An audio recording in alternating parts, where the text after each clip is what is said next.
अन्ना हजारे एक वो नाम है जो 90 के दशक से आज तक चर्चा में रहा है। फिर चाहे पद्म भूषण मिलने के कारण हो या फिर आंदोलन और अनशन करने के कारण हो, अन्ना हजारे को छोटा गांधी भी कहा जाता है।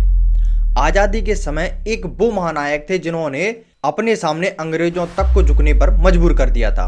वो महात्मा गांधी कहलाए और आज अपने अन्ना हजारे जिन्होंने महात्मा गांधी जी की तरह ही आंदोलन और आमरण अनशन करके अपनी बात मनवाई है। फिर वो चाहे राज्य सरकार हो या केंद्र सरकार, सभी को उनके सामने झुकना पड़ा है। अन्ना हजारे भारत के उन चंद नेताओं में से एक हैं जो हमेशा सफेद खादी के कपड़े पहनते हैं और सिर पर गांधी टोपी पहनते हैं। अन्ना हजारे जी के जीवन से जुड़ी कुछ अहम बातों को हम आप तक इस वीडियो के जरिए पहुंचाने वाले हैं, तो इस वीडियो को लास्ट तक जरूर देखें। अन्ना हजारे जी का जन्म 15 जून 1938 को महाराष्ट्र के भिंगारी गांव के एक किसान परिवार में हुआ था। उनके पिता का नाम बाबूलाल हजारे और मां का नाम लक्ष्मीबाई हजारे है। अन्ना के 6 भाई बहन हैं। परिवार की आर्थिक तंगी से चलते अन्ना हजारे अपने मामा जी के साथ मुंबई आ गए। यहाँ उन्होंने 7वीं तक पढ़ाई की और कठिन हालातों में परिवार को देखकर उन्होंने परिवार का बोझ कम करने के लिए फूल बेचने वाले की दुकान पर 40 रुपए महीने की पगार पर काम किया। अन्ना हजारे जी हमेशा से ही एक साहसी व्यक्ति रहे हैं। एक बार उन्होंने देखा कि कुछ पुलिस वाले ठेले पर सामान बेचने वालों को धमका रहे हैं और उन्होंने पुलिस वाले का ही डंडा छुड़ा लिया और उससे ही पुलिस वाले की पिटाई कर दी। अपने बेबाक अंदाज के चलते उन्होंने इंडियन आर्मी ज्वाइन करने का फैसला किया और जब 1962 में भारत चीन युद्ध के बाद सरकार ने युवाओं से सेना में शामिल होने की अपील की, ये वो टाइम था जब अन्ना हजारे देश सेवा करने का जरिए ढूंढ रहे थे। तब इस सरकार का आर्मी ज्वाइन करने का ऑफर उनको बेहद पसंद आया और उन्होंने इंडियन आर्मी ज्वाइन करना तय कर लिया। अन्ना हजारे 1963 में सेना की मराठा रेजिमेंट में बतौर ड्राइवर भर्ती हो गई। 1965 में भारत पाकिस्तान युद्ध के दौरान अन्ना हजारे खेमकरण सीमा पर तैनात थे। खेमकरण भारत के पंजाब प्रांत में आता है। 12 अप्रैल 1965 को अन्ना की चौकी पर पाकिस्तानी हवाई बमबारी में वहां तैनात सारे सैनिक मारे गए। उस बमबारी में अन्ना हजारे के सारे साथी मारे गए, लेकिन बस अन्ना हजारे बच गए थे। उस घटना ने अन्ना हजारे की जिंदगी को हमेशा के लिए बदल दिया। उस टाइम अन्ना इतने मेंटल तौर पर कमजोर हो गए थे कि उन्होंने आत्महत्या तक करने की सोच ली थी। फिर उन्होंने उस टाइम पे सोचा कि मेरे सारे साथी मर गए लेकिन मैं बच गया, ये मेरा दूसरा जन्म है और अब मैं समाज हित में ही काम करूंगा। ये मेरा जीवन समाज के लिए समर्पित है। अन्ना हजारे के जीवन में जुड़ी सबसे अहम बात यह है कि उन्होंने शादी नहीं की है।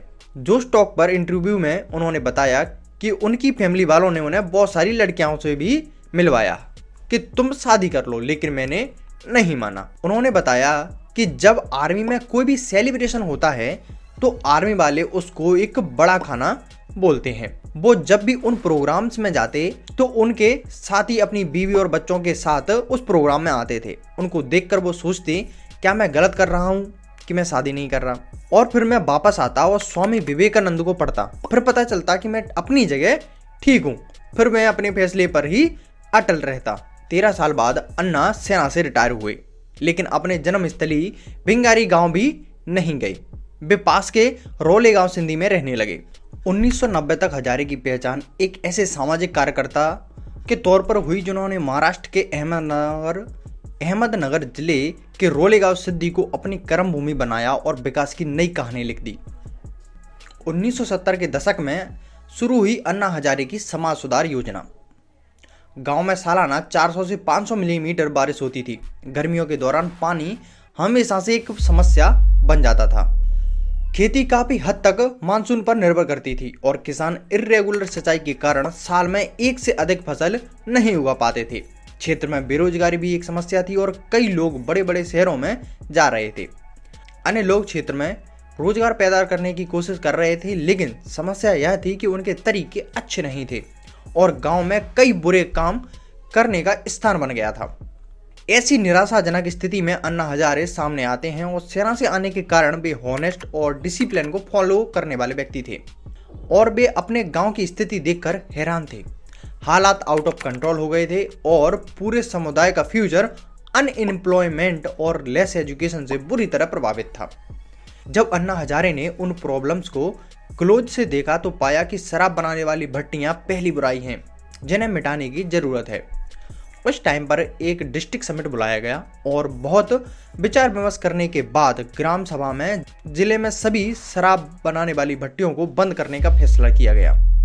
उसके बाद समस्या थी कि पानी दुनिया में सबसे महत्वपूर्ण चीज है, इसीलिए उन्होंने गांव में छोटे झरनों पर डैम बनाने का विचार रखा। इसका नतीजा यह हुआ कि अंडर वाटर भी ठीक हुआ और वाटर लेवल में भी सुधार हुआ। जल्दी इसका इफेक्ट क्लियर हो गया और अंडर वाटर लेवल भी बढ़ गया। पेड़ों की कमी भी एक बड़ी समस्या थी। अन्ना हजारे के नेतृत्व में आंदोलन चलाया गया और ग्रामीणों ने आसपास के इलाकों में पेड़ लगाना शुरू कर दिया। अगर कोई आज वहां जाए तो रोले गांव सिद्धि पूरी तरह से बदल गया है। इसके बाद अन्ना हजारे ने भ्रष्टाचार के खिलाफ आवाज उठाना शुरू किया। अन्ना की राष्ट्रीय स्तर पर भ्रष्टाचार विरोधी सामाजिक कार्यकर्ताओं के तौर पर पहचान 90 के दशक में बनी, जब उन्होंने 1991 में भ्रष्टाचार विरोधी आंदोलन और जन आंदोलनों की शुरुआत की।